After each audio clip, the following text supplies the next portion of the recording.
Welcome to the MindBod Adventure Pod, where every week we dive into a different practice, a different perspective on life, and you come along to try it with us. Join us on Substack at mindbodpod.com to watch this episode as a video podcast. And if you want to support our crazy adventures and get fun perks like our weekly after party videos, consider becoming a paid subscriber. And now, on to this week's adventure. Mirjam, Paninski, welcome to the MindBod Adventure Pod. We are very excited to adventure with you through some tapping, trauma, release, emotion, expanding human experientials. Write that on your business card. Something like that. Just as is, yes. Well, I met you at Omega. When I was doing my retreat, you were doing a retreat of your own, which I'll get you to say something about. And I thought, oh, how intriguing. And then we actually chatted, and it turned out that you were an extremely cool and interesting person. And the cat just smashed something in the other room. That's why we paused there. Yeah. Sorry, I don't know if you could hear that. Something went smashed, and then the cat running in this way. I need to process that. Yeah. Cat needs to process it. Yeah. Cat needs a somatic release there. Cat might have just had a somatic release. Anyway. Yeah, tell us about the retreat that you were doing that Jeff was eavesdropping on. Jeff, I think, was eavesdropping. So I was there for 10 days in total. And I think before Jeff was coming, I was actually leading through a clinical EFT training, clinical tapping training for either some people that want to experience clinical EFT as something that they want to use themselves, maybe in their daily life, or it's also meant for our practitioners that are going to be certified as clinical EFT practitioners in a 1-year process. But I think when Jeff and I met, I was one of the people that was invited to teach during this, I think it was called the Trauma and the Soul Weekend. Right. And that was less about clinical EFT, though it is my number one modality, but it was more about my specialty within my practice, which is around ancestral and generational trauma and embodied spirituality, really. So I was guiding through a longer tapping meditation. So that's basically mostly what I do. I guide people through prolonged tapping meditations, inner child experiences that as we kind of release deeper blockages can actually lead, in the best case scenario, to feelings of awakening or experiences that can transpose or kind of translate into some higher elevated experience, ideally. So interesting. Okay, so let's back up for 1 second. So we're talking about two things here, but that they're related. The first is that you're an expert in something called EMT, this whole tapping thing. Yeah. EFT, sorry. So I'll get you to unpack that acronym, and it's so popular right now as a modality, and there's a few different versions of it. And that's specifically often used for people with PTSD and for trauma, and it has all kinds of sort of emotional processing potentials. But you're also saying that you take that basic technique and you go further and use it to get at ancestral patterns and even getting into some of the deeper spiritual states. So we got to hold you to this and find out what the hell you're talking about. So how about we'll start with the EFT? Let's start with EFT. So EFT or tapping is becoming popular for a good reason in Australia, where most of the research is being done and is being invested in. It has actually surpassed most other therapeutic modalities and has become a gold standard in psychotherapy because God. it has surpassed EMDR actually. And that's how I got into it in the first place. That's the I one. EMDR is the I. It's the I movement, but it's based on a similar principle. But as I was working with Black and Indigenous group of women that did not have the means to invest in one-on-one therapy or in any therapeutic setting, I needed something that was applicable in a larger group setting.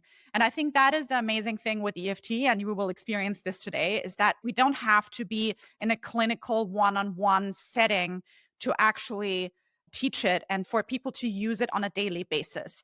And the principle of these techniques is we expose ourselves to a past trauma, a pattern, a thought, whatever it is, whatever has some adverse consequence basically in our lives. It may be something similar as like a mild disturbance or stress, or it can go as deep as accessing deep childhood events.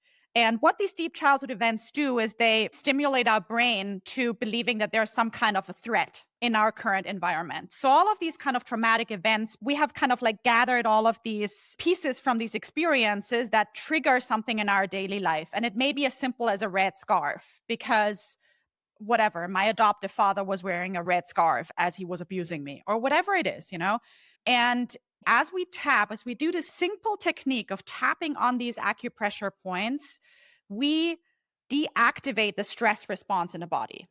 We basically signal the body, we expose ourselves in the setting of EFT to that past trauma, but the body receives the message of, I can calm down. This no longer has to be stressful. And that recalibrates the brain. That rewires the brain into a new setting, into a new response. As the brain now learns, wow, the red scarf is no longer stressful. The red scarf is just a red scarf. And the memory can be integrated into the past where it belongs and is no longer triggered in present tense moments. So that's the basic principle of EFT. And how long does it take for that to happen? That's a great question. And it's asked by every single client as well. And, as in meditation, like how long does it take to be a master of meditation? It's not that long. Yeah. We can say some of these principles can be learned very quickly, and some of these principles will take us all our life or lifetimes. But with research, we know that after 5 or 6 sessions with like severe clinical PTSD, we see dramatic differences. And these sessions last for like 15 minutes at a time, half an hour at a time? If it's a one-on-one session, I do 1-hour sessions. We can also do it in a group setting. So I actually have a group that I work with a couple of times a month. And this can be also done in a group setting. Is it the kind of thing where once somebody learns it from you, they can do it on their own? Like, is it a daily practice? Ideally, yes. So ideally, I'd like my clients to tap every day because, again, the counter conditioning of the brain is something we have to do repeatedly. It's like always about repetition, right? With all of these things. So we want to practice. Ideally, we want to tell our brain, who has been conditioned into a fear response all our life, we have to do it continuously to let our brain know you don't need to respond that way anymore. This just sounds so powerful because the thing that I've always loved about meditation and yoga, it's because it empowers the person who's doing it, right? You can do it, you can learn the technique, and then you can do it on your own time. And this becomes like a lifetime practice that also makes you just feel, like a sense of self-efficacy. Whereas a lot of the therapeutic models have that gateway of, okay, it's going to be expensive. You have to come every single week and it's always going to be. And you have to depend on this external authority exactly. to tell you how to manage. Yeah. And so you mentioned EMDR, which I've never tried, but a lot of people had always said was really, really effective. But from what I remember hearing, it's like you have to look at lights or something like that moving. So then you're kind of reliant on this technology. And you just move your eyes. Is it? Oh, I thought you move your eyes, or there's like different ways. Either the therapist taps you on the side. There's always like some bilateral stimulation that happens either with the eyes or with body tapping. And it's incredibly effective. It's incredibly powerful. And I love EMDR.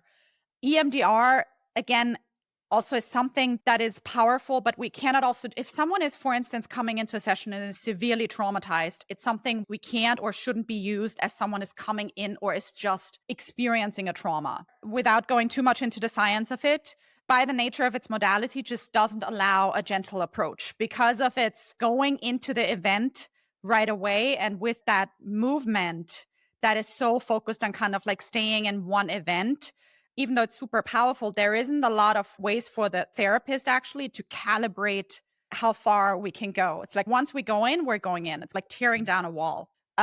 With EFT, we can tear down the wall, but we can also gently just chisel away if we aren't ready to do it, because sometimes it's just not appropriate to go into the trauma.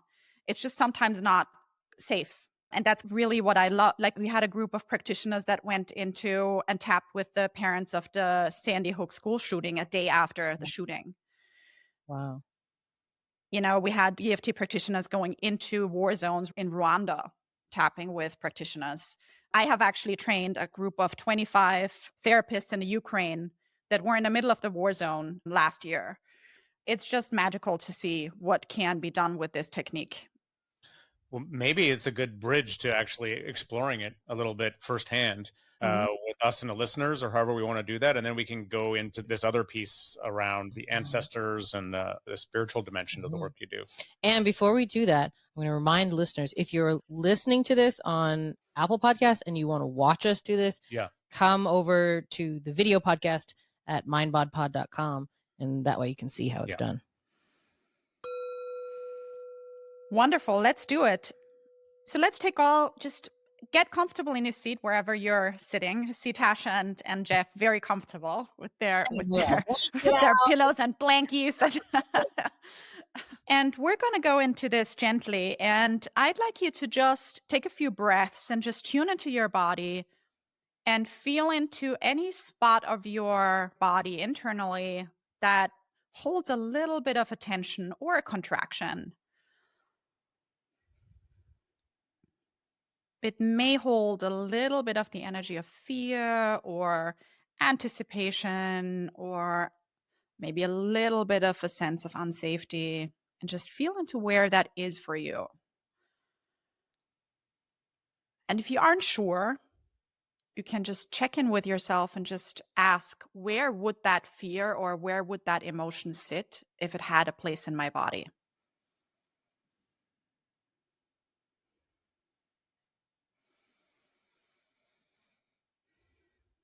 And give that sensation a number on a scale of 1 to 10. How intense is it?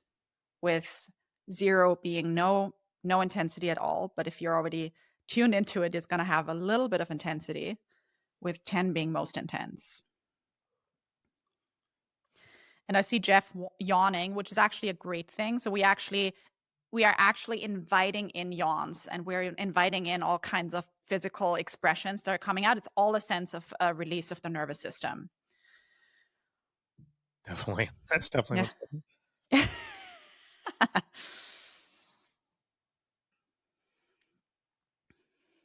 And we're going to start tapping right away. We're going to start tapping on the side of our hand, and it doesn't matter which hand or which side you're using. We gently start stimulating the side of the hand point with 2 or 3 fingers, just because if we use 2 or 3 fingers, the possibility of us actually hitting the exact tapping point is higher. And we can just start by saying, even though I am feeling, and say out loud what you're feeling. Just say it out loud. Even though I'm feeling tense and a little bit scared. Even though I'm feeling tense. And I'm feeling it where? Where are you feeling it? And I'm feeling it in my left trapezoid. Feeling it in my jaw, mostly on the left side.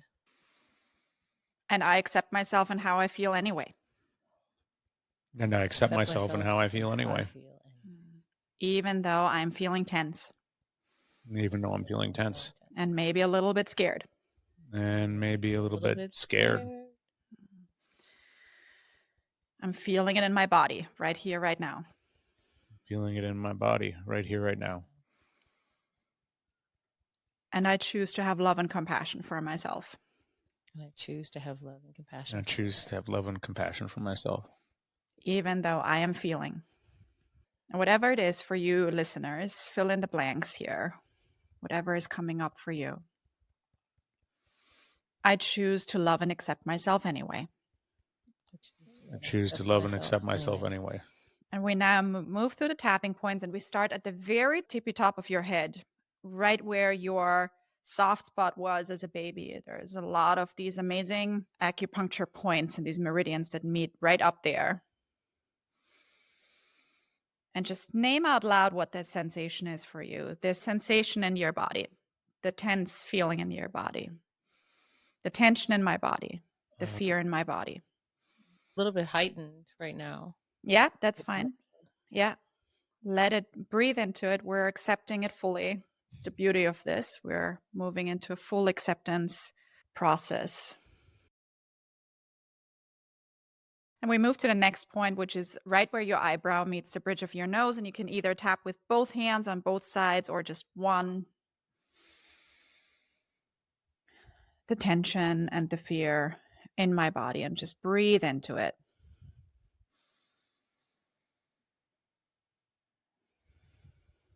Breathing into whatever the sensation is in your body right now, whatever the emotion is in your body.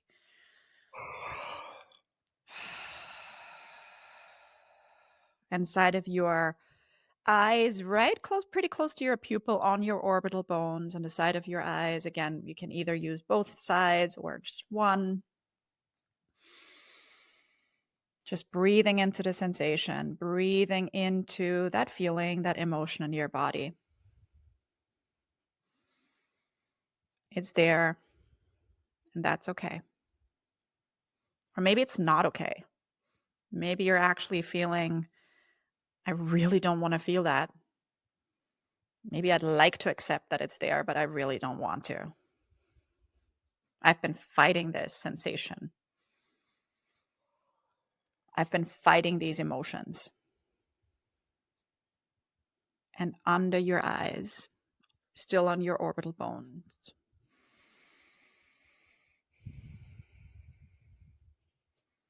and even though I've been fighting this emotion, I've been fighting this sensation, it hasn't been safe to feel it. I choose to accept myself anyway.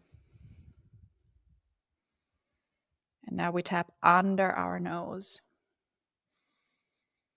I'm open to the possibility of feeling safe as I feel all of those emotions. Should we say this out loud? Whatever kind of resonates with you, but you can also just do it as an internal process right now. In a one-on-one setting, I would ask you to say it out loud. And under your mouth, under your lips.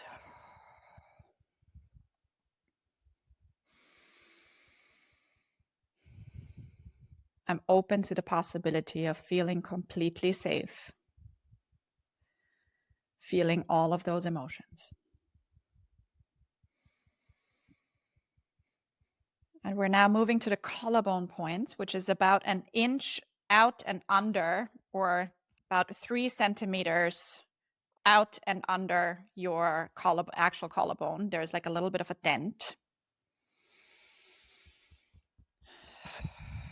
And especially for sensations or emotions like fear, panic, this is a nice one. So let's breathe into this.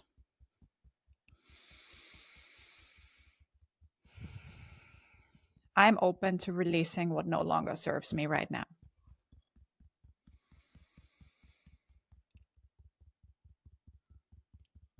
I'm open to feeling safe either way.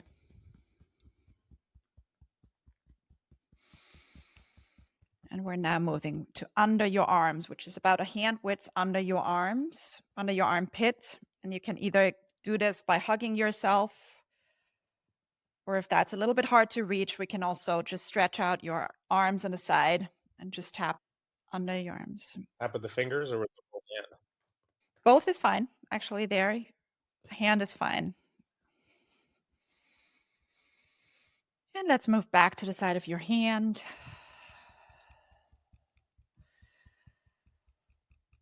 Even though I may still feel this sensation, I may still feel this fear or this tension, I choose to love and accept myself anyway. And let's pause right there. Take a deep breath.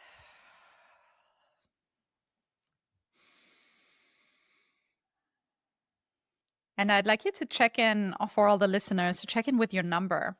See what your number was before. This was a pretty quick round. We only did a few minutes. And see where it was in the beginning. And see where it has landed now after just one round of tapping. And it may have gone up. It may have dropped. Mine dropped.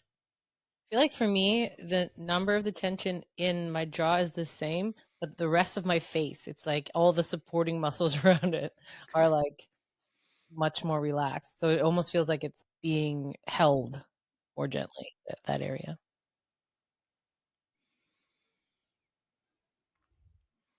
What are you feeling, if I may ask you? What are you feeling in your jaw? It's just like tense. I'm like one of those people who holds all my tension in my jaw. It's like And you're constant. busy as hell right Yeah, now and very dealing busy. with a lot of stuff. So And my jaw is like emotionally, it's like the get her done center. Like whenever I have to power through something, it's just like my jaw is like, all right. Yeah. So it's very familiar. It's a very familiar sensation. You hear that? I did hear that. Yeah. And if I ask you, Tasha, if you can just close your eyes for a moment, if you tune into your jaw and that sensation, that tension you hold in your jaw, can you intuitively feel into how old little Tasha is feeling this for the first time? Yeah, I think it's probably since I had teeth. Yeah, I'd say probably like I'm gonna say like 7, 8, 6, 7, 8, something like that. Mm-hmm. And if you tune into 7, 8-year-old Tasha, where is she? What is she doing? And you don't have to share this out loud if you don't feel comfortable. Who's around her or who's not around her? I think of school and being around my grandparents, my insane family. Insane family. Yeah. What's her body posture like? Like hunchy shoulders. I'm a muscle gripper or like muscle body bracer. So I think that definitely started when I was around that age. What's the emotion that's there for little Tasha? I think it's like fear and uncertainty, but masked with this bracing, like this kind of get her done feeling. If you don't mind, let's tap on that for another round. Let's go to the side of your hand. Same hand? If you want to change the hand, if you feel like intuitively you want to change hand, often actually for inner child work, I actually changed to the non-dominant hand. And let's tune into little Tasha.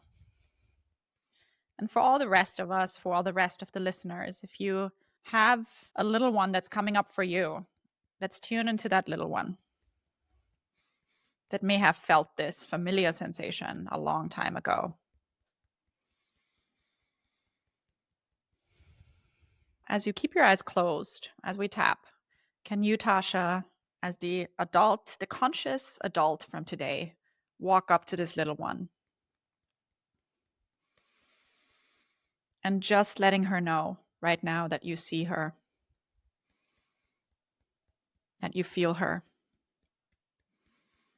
and that all of her feelings make sense. That there's nothing wrong with her.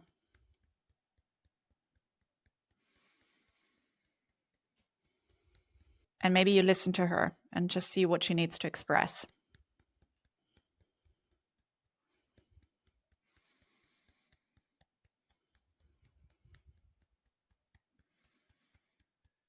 And often it's a good time to apologize to her inner little one and let them know, I'm sorry.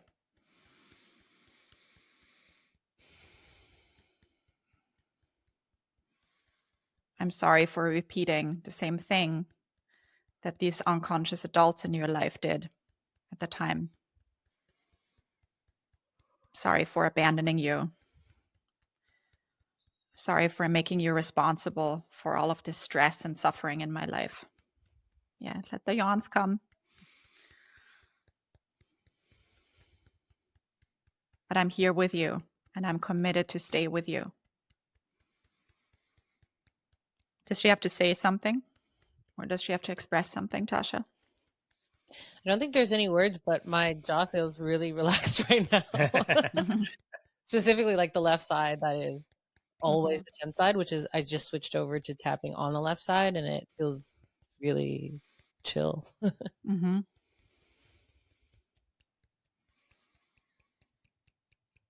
And let her know if there's any excess tension or worry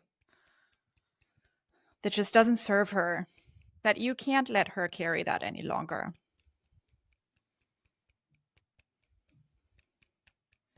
She doesn't have to save anyone. She doesn't have to save you.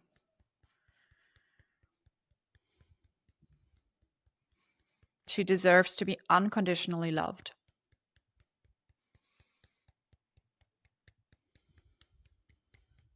And if she's carrying any burden of any other family member, to stay safe right there. Any stress or tension that may not even be her own. You're just letting her know this isn't yours to carry.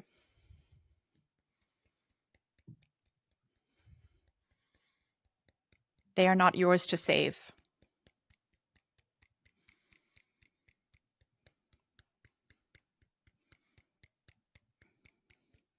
How is that sounding to her? It feels like I've done, inner child work before. This feels like it's going in. Like it feels like inner child Tasha believes it. So give her full permission to let go and release anything and everything that isn't hers to carry.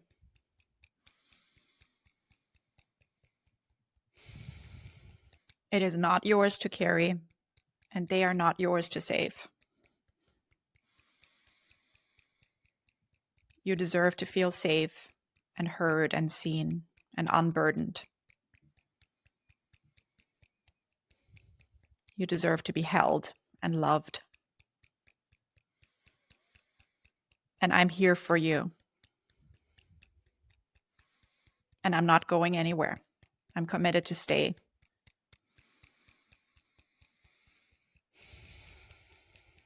And let's just tap through the points one more time. Just top of your head again.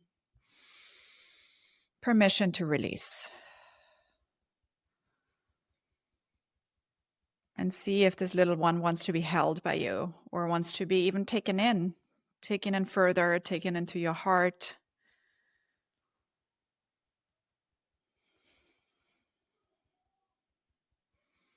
And eyebrow points.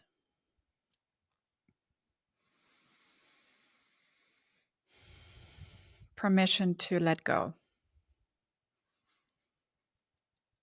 Side of the eyes. Permission to release.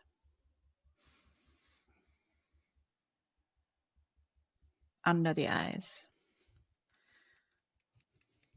I choose to let go of what no longer serves me.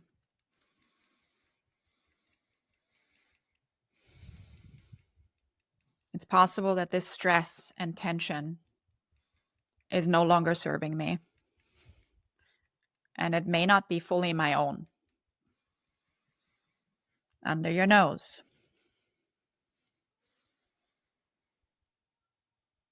Letting it go. Under your mouth.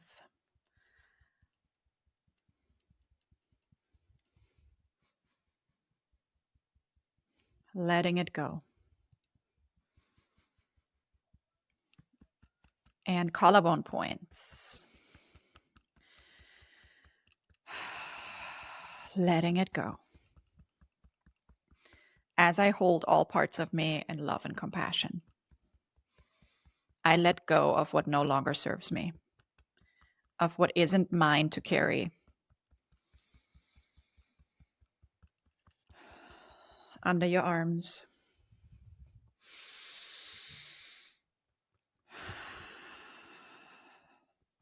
And side of your hand again. Let's put both your hands on your heart.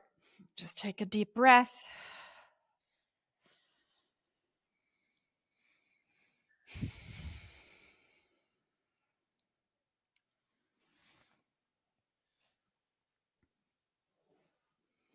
How is this feeling? We're both Tasha and Jeff. I feel a lot in a physical way, just like a lot looser in the face. It's like something that also usually creeps up into my eyes. So it just feels kind of like a melty down from the eyes down into the jaw. And then just really settled. I mean, I wasn't coming in with high level of activation. Internally, I judged my jaw at like a 5. Sometimes it's like out of a 10. Today it's like a 5, but it feels settled in like a deep way right now. Nice. Jeffrey, how you doing? What has unfolded for you? That's all. It was very interesting to hear about Tasha. Yeah, you're so get her done. And I think it's really interesting to connect to what's underneath that, and because it's not unlike my thing is, it's just funny the timing of this because I've been doing my own work and getting really tuned into, I have this pattern similar to Tasha of just like push forward, go harder, do more, this urgency. And So we're such a great team. That's why we get a lot done. But underneath that, I've been noticing there's this really, really, really, really, really old and very subtle feeling. And I had a framing offered to me through a great book I'm reading called Already Free by Bruce Tift. I don't know if you know the terrific book. Anyway, it was like inviting in what's the oldest, most core vulnerability. It suddenly became apparent to me that there's this kind of really scared, helpless, panicked little kid. And it's very old. Like I was in an incubator. I was like born a month early. Yeah. I didn't realize. I was in an incubator for a bunch of days. And there's like this early days of just, I don't know. I just felt this very body terror and like no one's coming helplessness. And so I've been kind of tuned into that as just this very, very, very subtle flavor that's nevertheless present in a lot of things.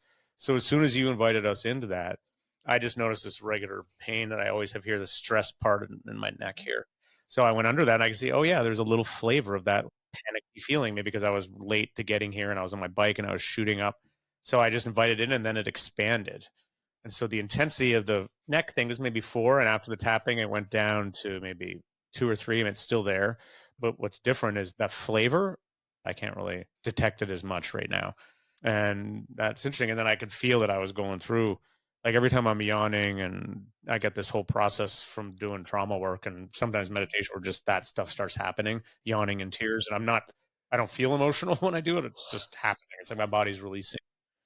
Yeah, so that's the interesting piece is that, and for all of us overachievers and go-getters out there, is that contemporary stress and worries is hardly ever just contemporary or just a present time thing, right? In 99.9 of the cases, we can trace it back to what Jeff has described as some kind of childhood terror. And for some of us, it may be subtle. And for some of us, may hold a little bit more intensity, depending on what is underneath. I imagine different intensities at different times, because you kind of go through, I've gone through stages of this in my life. Like there was a time when I didn't notice any of this. It was just unconscious. And then as I've been going through years of meditation and trauma therapy, it's like layers get exposed and it's very raw and there's a lot there. And then that might pass and then you get into a deeper. And I guess this fits into the general direction that we were going to go in, which is, I mean, for you go even deeper. You go into some of the ancestral patterns and pieces. Does it make sense to say something about that now? Yeah, well, we did some of that. We actually introduced a little bit of a note of that here with Tasha. So the interesting piece is because ancestral healing, it sounds very esoteric, or it can sound very esoteric, but the reality is that some of the ancestral pieces we may pick up behaviorally through parental style, but then there's the epigenetic stuff, which we now have actually proof that research says now that we carry these epigenetic tags through at least 3 generations.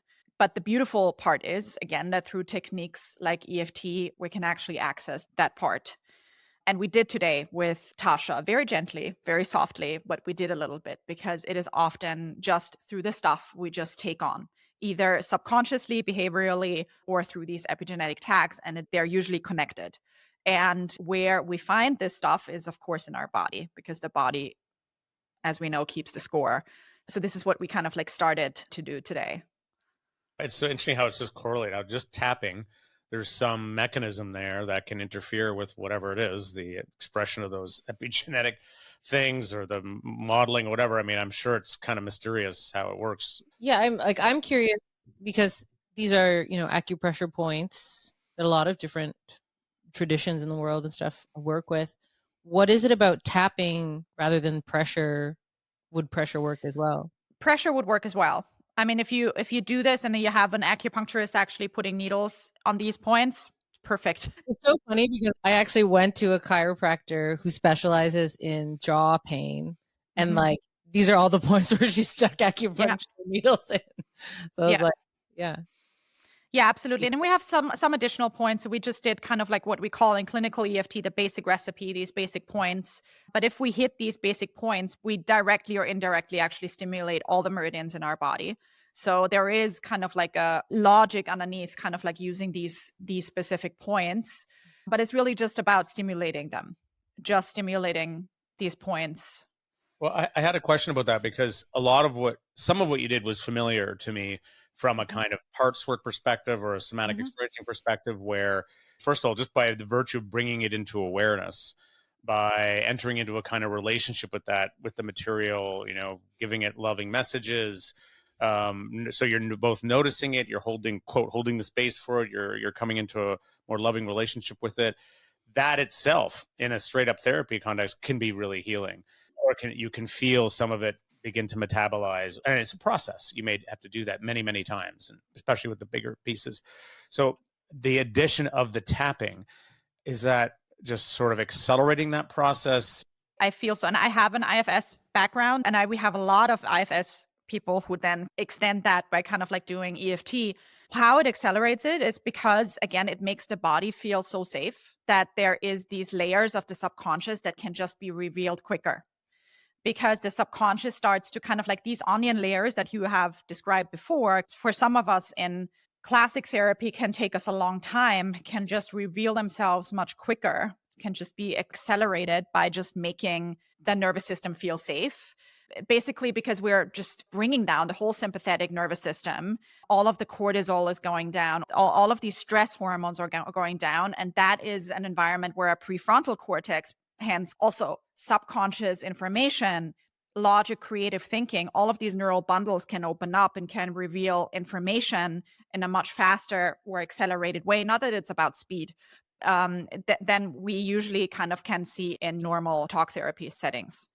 Hearing you say that really kind of maps onto what my experience was, because I'm always super analytical. So while it was happening, I was just trying to be a fly on the wall for my experience and be like, why is this working in a different way than before? And I think one of the things is doing IFS work or like inner child work.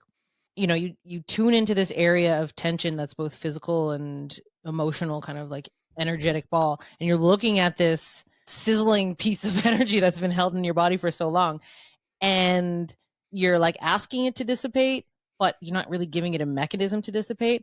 I think it was when I was tapping underneath my mouth while doing it, it really felt like this energetic resting point that's in my jaw of like, all this old stuff had a way to move. Like it was just kind of like, it's almost like, here's the door. Like, that's the best. Yeah. Because remember, you asked me, is there anything your inner child wants to say? And I was like, not really, but it feels like she believes what I'm saying. Whereas I think sometimes when I do inner child work, you're saying things like, I love you, I embrace you, this stuff is not yours to carry. And the inner child's like, okay, well, then where do I put this? And for me, if I could put it really simply, it just felt like, it's like, here, put it here, and I'll clear it. Yeah. And I love the way how you phrase this. And this is, by the way, why this works with children also so magically. And children, of course, have a very much more direct approach to this. And I tap with my kids all the time as well. And they use it all the time. The interesting thing is, so when it comes to ancestral healing generational trauma, this is nothing kind of like I planned on doing in my practice. This is really something that came up because all of a sudden, as I did this work with hundreds of clients, just information got revealed where either memories came up or things came up that couldn't have been that memory, just through kind of like words that came in to people's minds where they're like, well, this is how my grandmother spoke, or this is what my mom used to say. This is what my dad used to say. And all of a sudden there is information coming up where people are like, where the heck is this coming from? And everyone wonders, because for some, it may feel like a past life experience. For some, it may feel like all of a sudden there's like war terror coming up, because this is like most likely most of our grandparents went through some kind of like a war experience, at least when you're coming from Europe. And people are then asking, but how do I know if this is true or not? And I may never find out. But the thing is, for your brain, it doesn't matter. Because for your brain, what we're giving it a reference. And we're saying your experience, the terror that you're experiencing today, now can make sense. Now we can attach a sense to it, a memory to it, even if it's not your own. And that in itself offers the brain a relief and a release. Because what our archaic brains are doing when they don't have a reference for their own feelings, for their own experiences, unfortunately, our brains are not going to say, or I'm just going to let this go because I don't have a referential memory. Our hypervigilant archaic brains are going to say everything is going to be a threat until I find out what this is about. So the ancestral piece is kind of providing also this reference for our brain. Curious when, if you're doing this work and someone has a very skeptical or resistant attitude to it, where can that prevent the healing from happening? You know, can that create an interference pattern or something? Yes and no. But that's the other beautiful piece about EFT is we never have to argue with our clients. I mean, I rarely at that point get clients who don't believe in this work, I must say. I did more in the beginning. Now it's kind of like really just attracting clients that are ready for this kind of work. But there is actually, because in an EFT, we just acknowledge anything that's coming up. So if a client is saying to me, I don't trust that this is going to work, and I've tried everything, that's a common thing. People will come in and say, like, I've done 30 years of therapy and this hasn't helped. And we don't argue. We're just going to say, okay, even though I've done 30 years of therapy and this may be bullshit as well, this may not work. And I don't trust this woman. And this feels really weird. This feels really silly. I just accept myself in this moment. And there's a beauty that happens there and the trust rapport as well. So, and why it works with teenagers as well, who are just coming in and are just being like, oh. Now that's powerful technology. And I feel like just on a very, very basic level, people are so fidgety anyway. Like giving someone like an energetic thing to do. Yeah. Like, you know, it's like you have this rogue energy in your body that's like, I don't want to sit here talking about my shit. You know, it just, if you can like channel that into something, you're making use of your body's rogue energy anyway, you know. And if you're going to conventional therapy, just try tap while you talk to your therapist. Literally. Yeah. What about meditating? When you're meditating and something comes up, just tap?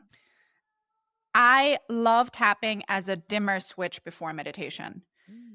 Because obviously I've been meditating all my life, and my spiritual path is kind of like something that I thought was parallel to this, but it's actually not. It's very much intertwined. But I mean, we know that. Kind of like fighting our thoughts as we sit down or sitting down into my meditation, like really wound up or pent up. Also, many people don't know as we wake up, meditating first thing in the morning is a great thing to do, but also waking up actually comes with some cortisol as well. For you to wake up, there is adrenaline and cortisol that goes through your body. So to start it off and just acknowledging whatever is coming up for you, even though I have these thoughts and these worries, and I'm thinking about the 10 things I have to do later today, picking up my kids, the grocery list, all of these things, I accept myself anyway. So it's a phenomenal, like I call it like a phenomenal dimmer switch before meditation.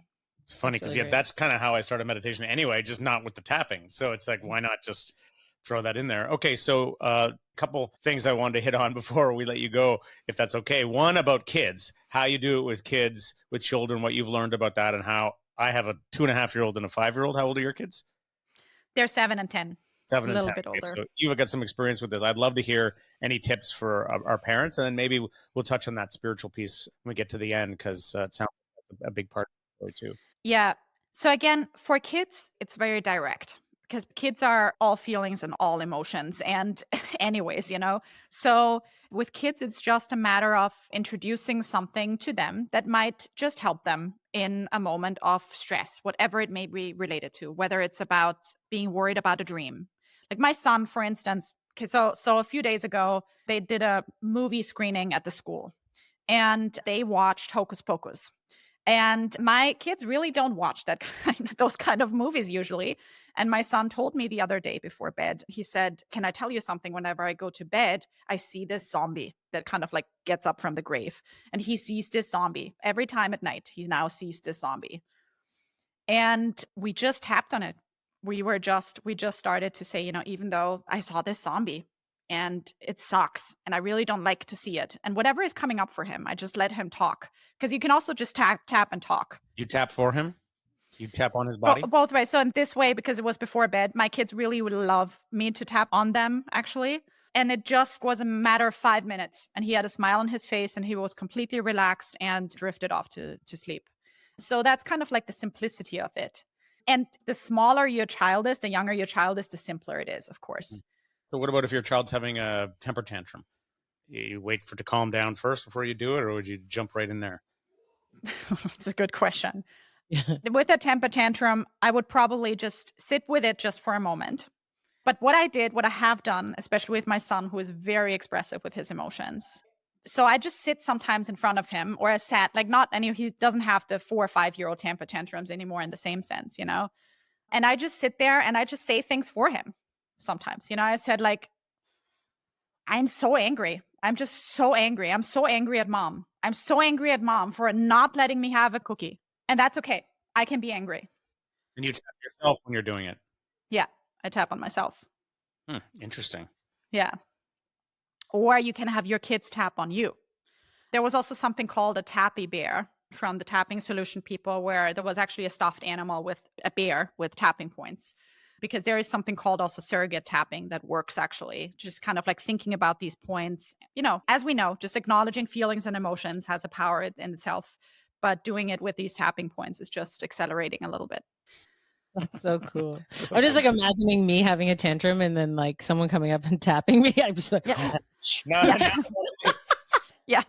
That would be my son's response, actually. Yeah, I have to figure out how to ease him into this, because he's bite your spicy little fingers off or meatball. something. Both of them are.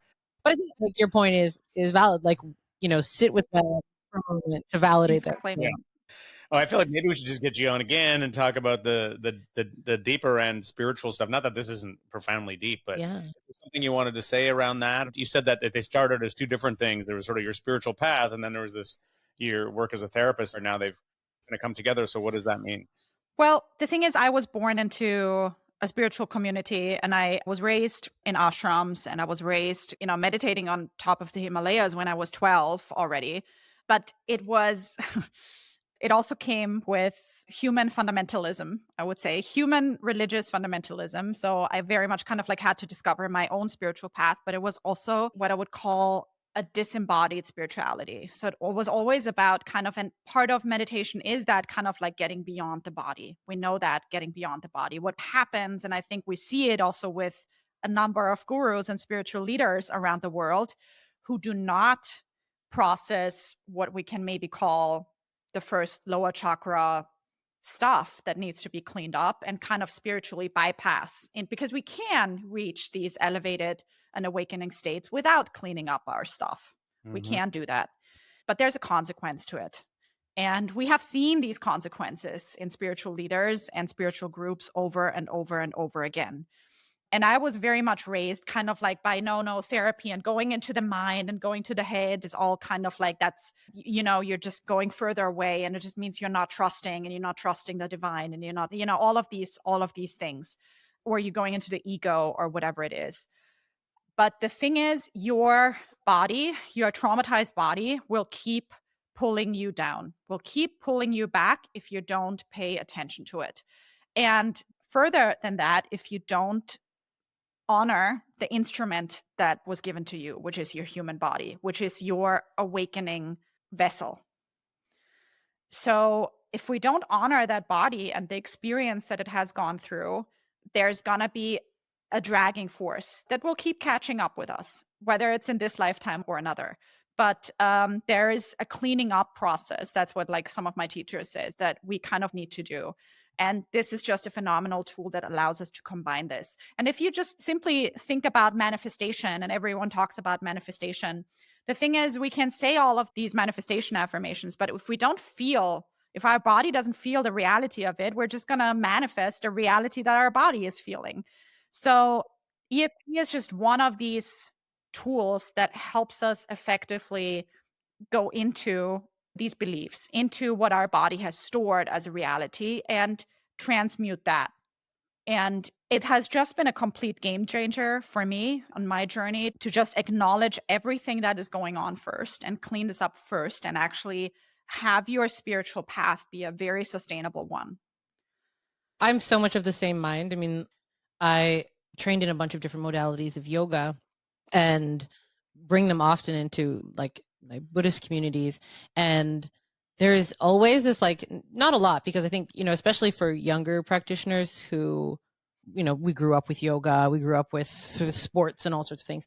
But I find that there's always like a small section of meditators in there who are just, they almost like scoff at the idea that you need to bring the body into the practice. It's like, maybe you don't have to deal with it right now, but you're going to have to deal with it at some point. That's going to end up becoming, the final hurdle for you then. Either deal with it now or deal with it later. And it's like it's a lot easier to combine it with the path. Well, I think what's interesting to me is that deal with it now or deal with it later. When we don't acknowledge what's going on in our bodies at earlier stages in practice, then you're still suffering in all of these ways. Yeah. And you're not getting at what's causing that suffering.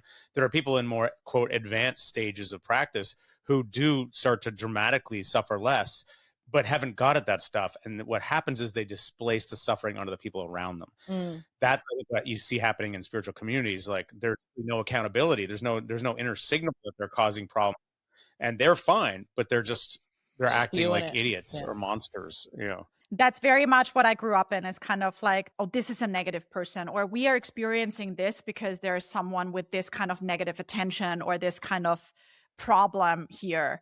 The thing is, if you're feeling that, if you're having a reaction to it, there's very much going to be a resonance within yourself that causes that. So they see problems everywhere around them because they're just projecting their own problems and they don't have the insight to actually do anything about it. Yeah. But it's actually what you are actually doing is you're actually disempowering yourself because you're constantly making yourself dependent. It's kind of like, I think what Michael Singer described, like if you have a thorn somewhere stuck in your body, and instead of like extracting the thorn, you kind of like start to build all of these devices. So you're not brushing up against someone. So you're not going to take certain paths. You're going to build like a whole kind of thing around that thorn. But in the end, your whole life is going to be around not touching that thorn. And you're just not realizing how you're just suffering this entire time. That's a great way of putting it. And I will say, like, I feel like that is what the spiritual traditions of the world are saying. They're saying, like, here's all these mechanisms, but watch this, like, here's the caveat, like, don't do what you just said, like, look out for your thorn, take your own thorns out. But it's in practice, we kind of just always are looking for a way around the hard stuff, right? So it's like the human error. That's like, we will convince ourselves that we don't have to go into the dark, scary places. Yeah. We'll fight for that, on a really, really subconscious level. Mirjam. Yeah. Cool. You're fun to hang out with. Yeah, you're so much fun. I just imagine like having like a, just let's have some cocktails and sit around and tap. Like let's do that. Why don't we get Mirjam to come to our Mind Bod Squad retreat? Because you're right in the area. We're going to do Tosh and I are doing a thing in June at Omega. Our first time we're doing it, where we're going to roll out a whole fun week program of like meditation and pointing out instructions and body practices and just a dance party. And if you're in the neighborhood, I'm in a neighborhood. I will definitely also be back there in August for sure, but I'm around. So let me know. I'm happy to join the squad. Before we let you go, let our listeners know how they can work with you, how they can find you. Yes. So my website is openconsciousnessinstitute.com. I have an ongoing group work, the Conscious Tapping Tribe, that you can join anytime. And that comes with the replays of all the previous sessions. I work live with the group twice a month. There's bonus meditations that are in there for kind of like ongoing work that people can do. And it can be basically joined anytime. I have people around the world. I have some Australians that can never join live, that will always just watch the replays. And there's always a core group that comes every time. And it's really been, and more than anything, it's been a gift for me because there's a magic in group work. People just are going into this work and are doing deep, deep work in a very safe and very vulnerable setting. Has just been a huge gift for me. And so that can be joined anytime. You can book one of my practitioners that have trained with me through our website. You can reach out to me. I'd be happy to have all of you. Amazing. Thank you so much. Right, this has been so much fun. It was wonderful talking to you. Thank you so much for having me. And now join us for the after party at mindbodpod.com, where me and Jeff talk candidly about whatever didn't get said in this week's episode and chat in the comments with the whole MindBod squad. Don't forget to subscribe for new episodes every week. And if you want to support our crazy adventures, consider becoming a paid subscriber on Substack at mindbodpod.com. See you there.